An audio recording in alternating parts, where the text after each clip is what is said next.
Next, I get to introduce one of the coolest people I know, Rachel Atcheson. Anybody who knows her probably agrees with me that she is the coolest. Rachel has been working with our mayor, Eric Adams, for the last 4 years and currently serves as the senior assistant to the mayor, as well as serving as the animal welfare liaison, which is the only position like this in the country. Rachel started off as the deputy strategist for then Brooklyn Borough President Adams, where she worked on plant-based nutrition initiatives, including launching Bellevue Hospital's plant-based lifestyle medicine program, which we just heard about in one of the panel presentations. She's also really done a lot to expand the resources available to Brooklyn residents who might benefit from access to information around plant-based nutrition. We are very proud to have her as the at-large director of SUNY Downstate's Committee on Plant-Based Health and Nutrition. Everyone, please welcome Rachel Atcheson.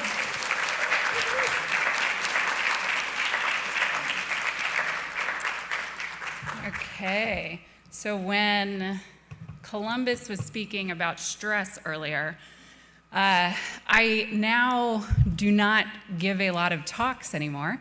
I used to actually travel around the country giving talks on animal protection, and now I'm surrounded by so many badass people in the field that give talks about these topics that it is a true honor to stand amongst the giants in this space. So as an honorary member of the Mayor's Office of Food Policy, I'm going to share a little bit about the Plant Forward initiatives that New York City has been embracing. So before I do that, I want to take a minute to say that this conference and the SUNY Downstate Committee on Plant-Based Nutrition have really been there since the beginning. We have partnered in many ways over the past several years to where now SUNY Downstate, to me, is a beacon of what New York City has to offer in this space. The fact that we have a plant-based nutrition conference for Brooklyn, for New York City, is amazing. When you think about the large conferences happen in DC, they happen in Los Angeles, but no, we have begun to make our mark here. And the mayor, then the Brooklyn Borough President, was not new to this. He has been true to this for a while, and he's been doing things like advocating for Meatless Mondays in the hospital system. So on the photo on the left is him at Coney Island launching that Meatless Monday program almost three and a half years ago.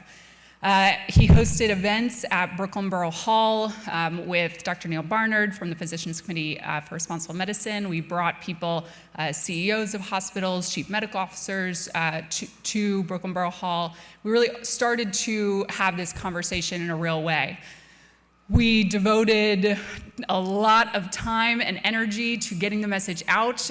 One Brooklyn was our community newspaper. We dedicated a lot of time, in essence, airwaves to the message. We even traveled to DC to testify in front of the National Dietary Guidelines Advisory Committee on the 2020 guidelines. So simultaneously, in the mayor's office under the de Blasio administration, the mayor's office of food policy under that administration launched Food Forward NYC. And a little over 100 days ago, but who is counting, we were able to join forces, and the mayor's office of food policy and Eric Adams are now one. And they're really kind of pushing forward the vision that under the de Blasio administration, the people in the mayor's office of food policy had really all along. And so I'm very excited to be talking about what food policy in New York means. I was just at a conference a few days ago in Los Angeles, and folks were asking me, oh, what do you mean when you say food policy and government? And sometimes because food is not a political topic of conversation, people are confused by that, when they really shouldn't be when we look at how many meals. I mean, we're serving roughly 230 million meals to New Yorkers every year. And that means it's happening in our school system, it's happening in our jails, it's happening in our hospitals, it's happening in our senior centers. And the reach of what we determine to serve is truly incredibly far-reaching. So as we look at what role food policy plays in the administration, we have to get the right leaders in place. And so you've already begun to see our commitment to nutrition and to lifestyle medicine take place. Absolutely, I see the Plantastics team is here. We put Michelle McMacken as the head of nutrition and lifestyle medicine in H&H, and H&H has just done a tremendous job in this space. And I'll be speaking a little bit about that further down the line. We've begun to look at where our food policies can be made a little bit more plant-forward than maybe they explicitly had been previously. So we issued 2 executive actions back in February. Executive Order 8 is the commitment to food nutrition. It talks about the good food purchasing policy. So looking at a value statement of where is our food coming from? What sort of sustainability indicators are we looking at? What nutritional profiles are we looking at? What animal welfare are we looking at? And then Executive Order 9 is looking at what are the foods that we're promoting on city property and wanting to really prioritize promoting healthy food. And we're doing something that is not necessarily the most sexy work, but it is truly monumental work, and that's done by our Department of Health, issuing food standards that right now we're issuing them every 3 years at least, and that's issuing the best nutritional data that we possibly can muster. And so we are very proud of those food standards and excited that as time continues, they are becoming more and more plant-forward. But we're not waiting for the randomized control trials that some might want in this space to say, hey, let's eat more plants. What does an eating more plants administration look like? It means serving delicious plant-based food at our events. So any events that we're hosting, we're serving amazing food that, guess what, people are loving. It is phenomenal to go to. This was last week at our iftar dinner. It's phenomenal to go to. Last night we had our Cinco de Mayo celebration and see and taste this amazing cuisine and try and get over the hurdles of what people envision plant-based eating to be and instead just serve them delicious food. It's been fantastic. And of course we launched Plant-Powered Fridays in our school system. We're focused on bringing back the salad bars to each school after COVID really shut that system down.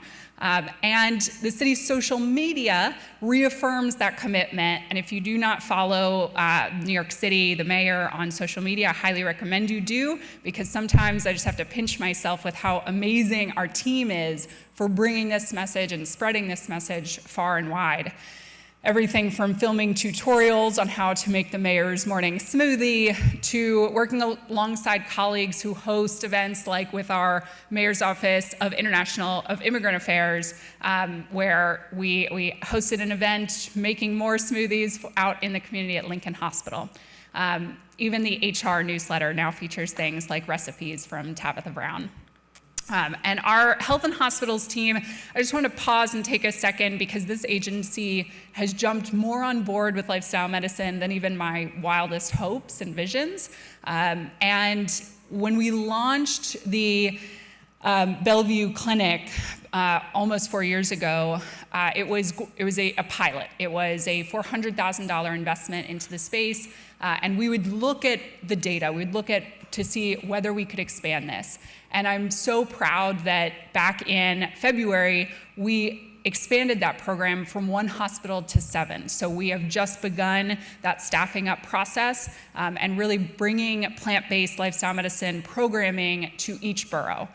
So it is truly, again, one of those pinching moments. And then when you see Bill Clinton applaud the work on social media, there's a double pinch right there. We'll continue hosting events that never before looked at food policy and now have a lens of food policy. When the mayor, when folks at the mayor's office brought, hey, what do you want to do for your Black History Month event? He immediately said, well, of course, we've got to focus it on food.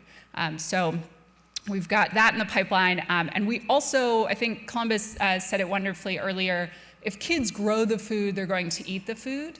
And we are expanding urban agriculture like none other as well. We're launching an office of urban agriculture within the mayor's office, and we'll be seeing some fruits of that labor in the next couple of months. We'll continue to look to ways to honor those who serve us food, because this is an ecosystem. It is not a monolith. It is so many different feeders of how our system is run today. And honoring those who serve us food, like these District 37 laborers, was truly a special day in City Hall.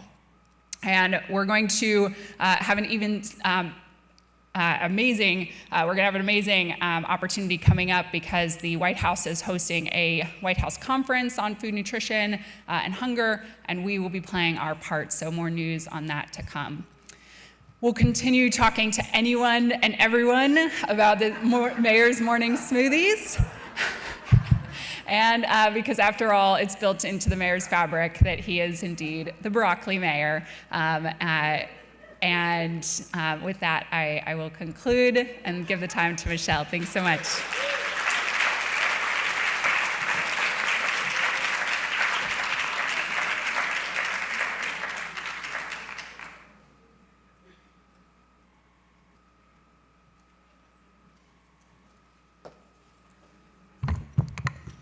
Thank you, Rachel, for everything that you're doing with the mayor's office.